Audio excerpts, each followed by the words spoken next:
यह जोगी राज है।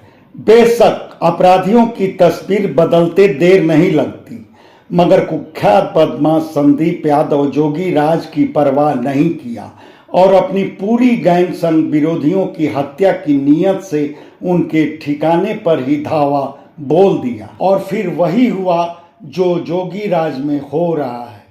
तीसरे ही दिन तस्वीर बदल गई और संदीप यादव खुद अपनी जान की भीख मांगने लगा। किस्से की शुरुआत 12 सितंबर की दोपहर हुई थी। भांवरकुल थाने की बसनिया चट्टी की गतिविधियां रोज वाली थी। चट्टी की दुकानें खुली थी, मुख्य सड़क पर आवाजाही थी। घड़ी के कांटे 1:44 पार ही किए थे कि तभी कोटवा की ओर से एक साथ आई 8 बाइक और 2 4-पहिया वाहन एक कटरे के सामने रुके। वाहनों पर सवार सभी युवक उतरे और सभी गमछे से अपने मुंह बांधे थे। उसी बीच उनमें से 3 युवक दौड़ते हुए कटरे की सीढ़ियां चढ़े। उस दौरान वह पिस्तौल से हवा में गोलियां भी दागते रहे। ऊपर पहुंचकर वह अंदर से बंद 2 शटर के पास रुके और शटर पीटने लगे, मगर शटर के अंदर से कोई हरकत नहीं हुई। तब वह सब कटरे के नीचे आए और फिर गोलियां दागे। उधर कटरे के नीचे रुके उनके अन्य साथी कटरे को लक्ष्य कर पथराव करने लगे। कटरे के पास खड़ी एक बोलेरो पर भी वह सब पथराव कर उसके शीशे तोड़ दिए। वह सब देख सुन चट्टी पर मौजूद अन्य लोग भाग खड़े हुए। चट्टी के दुकानदार तक अपनी दुकानें बंद कर सुरक्षित स्थानों की ओर भागने में ही अपनी भलाई समझे। उसी बीच सूचना मिलने पर पुलिस मौके पर फौरन पहुंची, मगर तब तक सभी बदमाश अपने वाहनों से लट्ठूडी की ओर भाग चुके थे। उनके वाहनों में कुछ पर बिहार के रजिस्ट्रेशन नंबर अंकित थे। मौके पर पुलिस को कारतूस के कुछ खोखे भी मिले। बदमाशों के टारगेट रहे बसनिया गांव के ही शुभम पटेल और विकास पटेल की मानी जाए तो बदमाश पूरी तैयारी में आए थे। उनके हाथों में पिस्तौलें, लाठी डंडे समेत धारदार हथियार तक थे। बदमाशों की टीम को लीड कर रहा था बसनिया का ही संदीप यादव। शुभम पटेल पर बदमाश पेट्रोल बम भी फेंके थे। शुभम पटेल बसनिया चट्टी पर टेंट हाउस संचालित करते हैं।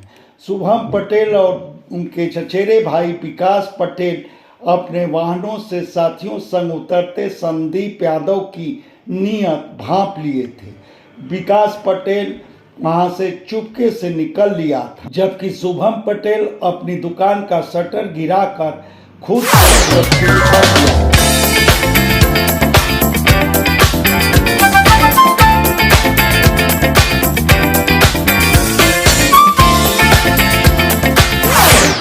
बाद में इस मामले में भांवरकुल थाने में संदीप यादव समेत 6 नामजद और 15-20 अज्ञात के विरुद्ध FIR दर्ज कराई गई। पुलिस संदीप यादव और उसके साथियों के संभावित ठिकानों पर दबिश डालती रही। संदीप यादव इलाके का खूंखार बदमाश है और अपना गैंग भी बना लिया है। उसके विरुद्ध गाजीपुर के अलग अलग थानों में संगीन धाराओं में कुल 7 मामले दर्ज हैं। बसनिया चट्टी की वारदात से कुछ ही दिन पहले हत्या के मामले में जमानत पर वह जेल से बाहर आया था। बसनिया चट्टी की वारदात के बाद पुलिस संदीप यादव को जोर शोर से तलाश रही थी और उसके सिर पर 25,000 रुपये का इनाम भी घोषित कर दी थी।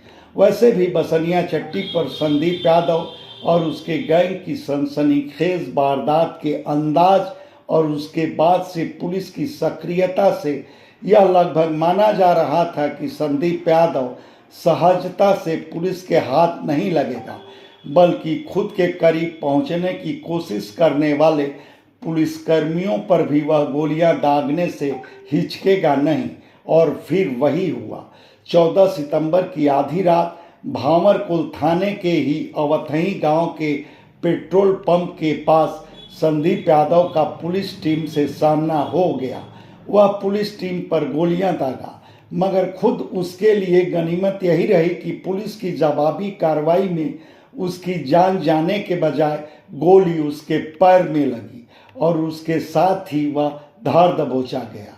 बताते हैं कि पुलिस के हत्थे चढ़ने के बाद संदीप यादव एकदम से रिड़ियाने लगा था, अपनी जान की भीख मांगने लगा था और अब संदीप यादव के ऑपरेशन लंगड़ा से बसनिया गांव के लोग, खासकर पटेल समाज के लोग खुद को सुरक्षित महसूस कर रहे हैं।